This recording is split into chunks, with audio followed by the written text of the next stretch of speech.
Hey, what's going on, guys? Calvin Russell here. Listen, we've been getting a lot of questions. Well, I'm sorry, we've been getting the same question asked quite frequently here lately in the office. So I want to go ahead and give what my opinion is as you guys are trying to navigate through this entire process. Number one, I want to start off by saying I don't want to come off as, the real estate agent, Calvin, right? I want to come off as your friend, Calvin. Okay. This is just friend to friend, just telling you what logic actually, kind of processes in my head about what's going on right now with rents increasing as well as mortgage rates increasing as well. So let's go ahead and talk about that. So number one, you have to pay to stay somewhere, no matter which option that you choose, right? You have to pay to rent. You have to pay to start the mortgage process, but not start the mortgage process. You have to pay the mortgage, or whether it's a single family and you live there, whether it's a single family and you're renting it out. You may even break even in a situation like that. Or if you're a landlord and you own property, all of that is going to play a role. So what makes the most sense? Number one, if you are paying rent, there's absolutely nothing you can do about that rental increase, right? If you are going into a home, there's absolutely nothing you can do about the interest rates increasing as you're going into home ownership.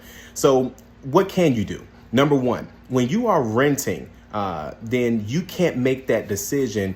You can't do anything better per se to make your application look better than the last person that just applied before you. When you're renting, they look at everything. They're looking at your hair, your face, the clothes you're wearing, what kind of car you're driving, how you step out the car, how your kids are acting, what job you're at, how much your money you're making, what your boyfriend looks like, what your girlfriend looks like, what your sexual preference is, how you smell. The list goes on, right? Because they're trying to decide, is this person, as I'm seeing them, is this the type of person I want to have in my property? So that's one of the problems, is that you can't control the decision, when you are working with a landlord or property owner. Now, let's go on the mortgage side of things. Okay. Home ownership.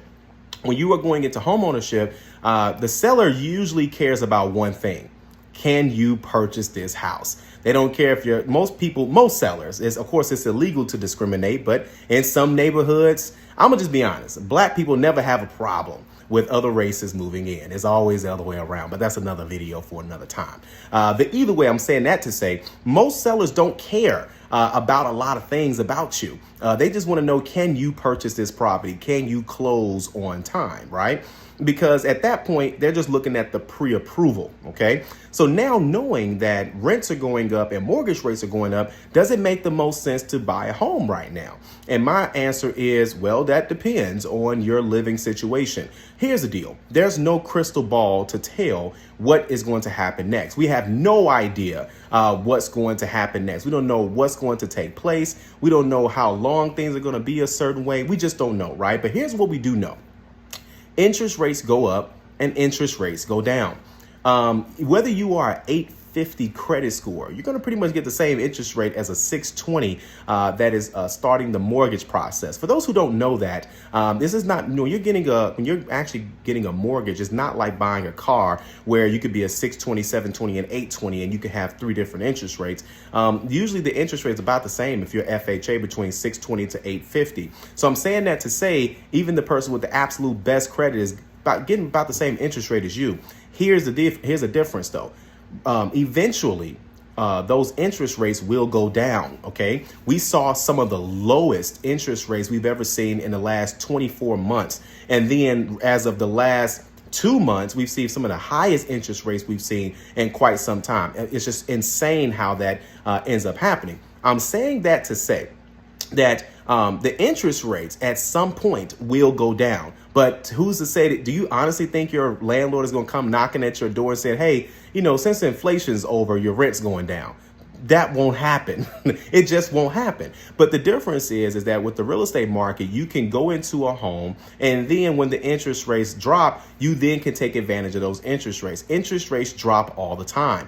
Usually people that are, I won't say negative towards, home ownership, it's just because of lack of knowledge or because of a situation that they dealt with personally. And everyone's situation is different, to be totally honest with you. Everyone's situation is different. So that said, that's what I would recommend. Now, if you say, you know what, Calvin, I hear you, but I'm just going to keep on, renting for now. And there's nothing wrong with that. And then you stop renting whenever you want to stop renting. But just do know something is that with rents going up and the qualifications for renting going up, it's almost the exact same thing.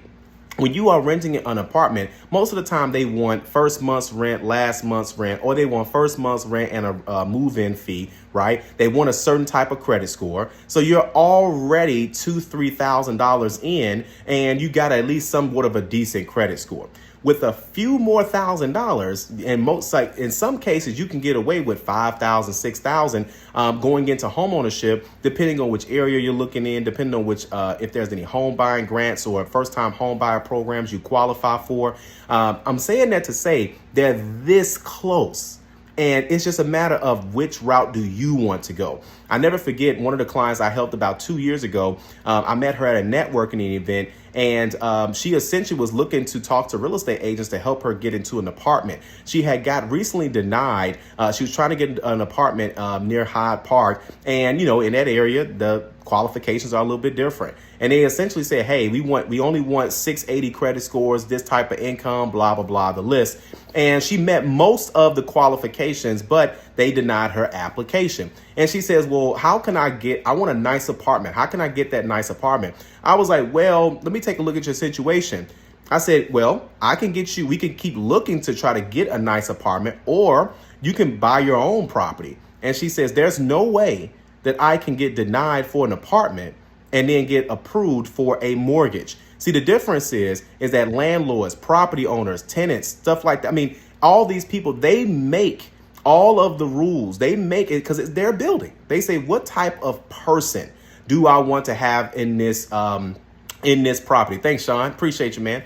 And that's the thing. They can decide whoever they want to be in. And now, of course, without having discrimination and things of that sort. But let's be honest, discrimination happens. That's why they put those laws in place. And there's a process for that. Either way, on that mortgage side, she didn't know that there's regulations in place. If your score is this, your income is this, your DTI is this, you will qualify for homeownership, period. OK, if you are tired of people telling you about what's wrong with your application, if you are tired of being denied for an apartment, if you are tired of knowing that you meet the qualifications and paying all these application fees and whatever the case may be, then this might be your sign to go ahead and start going into home ownership. That might be it. I would say at least try, at least start the conversation, at least put the plan together. You can do it. I know you can.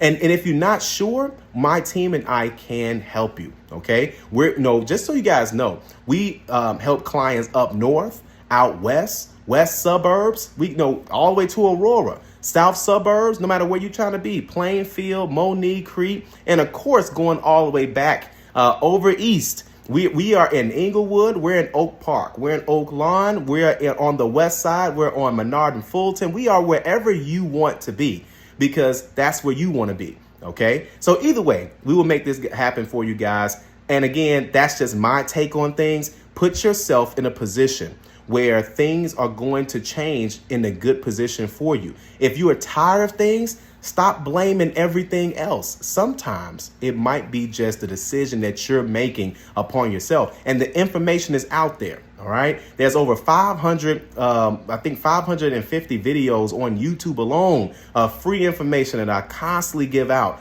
about different various things. And you can do it, guys. I promise you that. But either way, I don't want to spend too much time on this video, but I greatly appreciate you guys. Of course, if you like this video, like it, you want to share it. And I promise you, I got more content well on the way to help you guys with your decision. And no matter what your decision is, again, that you are an adult. You make that decision for yourself. However, just do understand that If people can control it without regulations, landlords, things of that sort, property managers, things of that sort, they will always look out for their best interest because it's business. However, if you're buying a home, there's regulations that protect you. And it's just a matter of time before things are back, or I won't say back like things are bad, but just better. Just like gas. It's nothing you could do about the gas prices, but eventually they will come down. There's nothing you could do about milk going up, but eventually that it will eventually come down. The same exact thing is going to happen when you're going into home ownership, but I promise you that's not going to happen if you're renting, and you just got to be okay with that if that's the route you guys want to go with. Okay, I'll see you guys on the next video.